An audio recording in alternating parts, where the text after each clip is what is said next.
حضرت انس رضی اللہ تعالیٰ عنہ رسول اللہ صلی اللہ علیہ وسلم تو فرمال یا رسول اللہ صلی اللہ علیہ وسلم دنیا کې خو چې تاسو یې نو زما وخت تیریږي، تاسو وینم، ستاسو دیدار کوم، او قیامت کې به زه ستاسو سره تاسو چې لاړ شئ نو زما به څه حال وي؟ یا رسول الله صلی الله علیه وسلم تاسو سره به قیامت کې ملګرتیا څنګه ملاویږي زما؟ رسول الله صلی الله علیه وسلم ورته فرمایل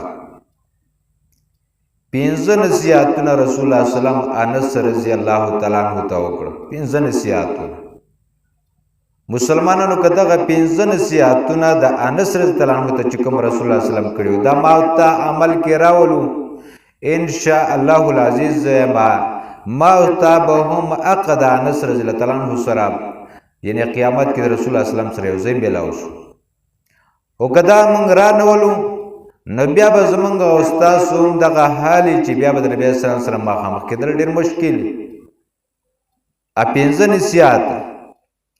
اولنې نصیحت دا دی وی انسا کامل او دس کوا، پورا او دس کوا. وی انسا چې کله پورا او دس کوي نو تا ته بس ملاویږي یو بستا دا ملاویږي یو دا انعام چې ستا عمر کې به الله زیادت او برکت راولي، عمر به دې زیاتېږي. دا کار کوه، کامل او دس کوه. زه خلکو خو په منډه تړل اودسي نیم شوی نیم نه شوی او موږ وایو چې مونځ نه شو نو مونځ به څه فایده ورکړي. کامل اودس کوه نو تا ته به څه میلاو شي؟ تا عمر کې به د زیادت راشي. دویم رسول الله صلی الله علیه وسلم فرمایل وی انسا زما هر امتی ته سلام کوه، نیکی به دې زیاتېږي، سلام کوه. او رسول الله صلی الله علیه وسلم دا فرمای افشو سلام، سلام کې زیادت کوئ ځکه دې سره محبت هم زیاتی، محبت پیدا کی.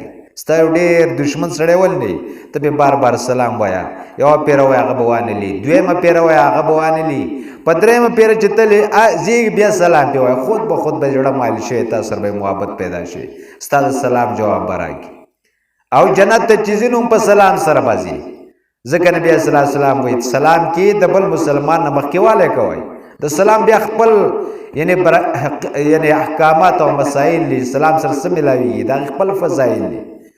خو صرف انس رضی الله عنه ته نبی اسلام وایي سلام کوه ستا به نیکۍ زیاتېږي. دریم نمبر رسول الله صلی الله علیه وسلم وایي انس چې کور ته ځې نو سلام اچوه ځکه کور کې به د سلام اچولو سره برکت راځي.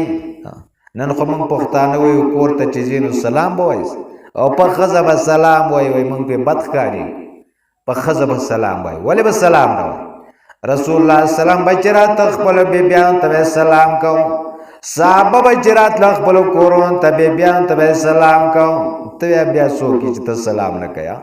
بد پې ښکارېږي. سلام اچوه. نن خو دا کورونو کې برکتونه هم ځکه نشته که نه خلک سلام نه کوي، خو چې راځي جو تقسی بر ډارک را نوزی سلام نشته، مونږ په بد ښکاري وای.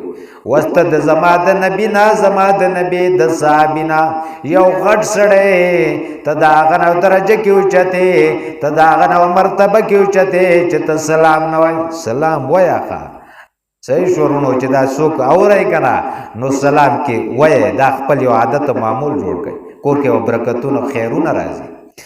څلورم نمبر رسول الله صلی الله علیه وسلم وایي وانسه د ساخ وخت منځ کوه، د ساخ وخت منځ کوه. څومره خلک چې تا نه وړاندې تېر شوي دي د هغوی هم دا طریقه وه چې هغوی به د ساخ وخت منځ کوه، ته هم د ساخ وخت مانځه پابندي کوه. نبی اسلام وایي ساخ وخت تاسو پېژنئ که راځي، یعنې کله چې سهار د اشراق ټیم ختم شي د هغې نه وروسته ساخ وخت راځي. او یو صحابي راځي رسول الله صلی الله علیه وسلم ته وایي زما رزق به څنګه پراخېږي، څنګه به پراخېږي؟ نبی اسلام ورته وایي د ساخ وخت منځ کوه.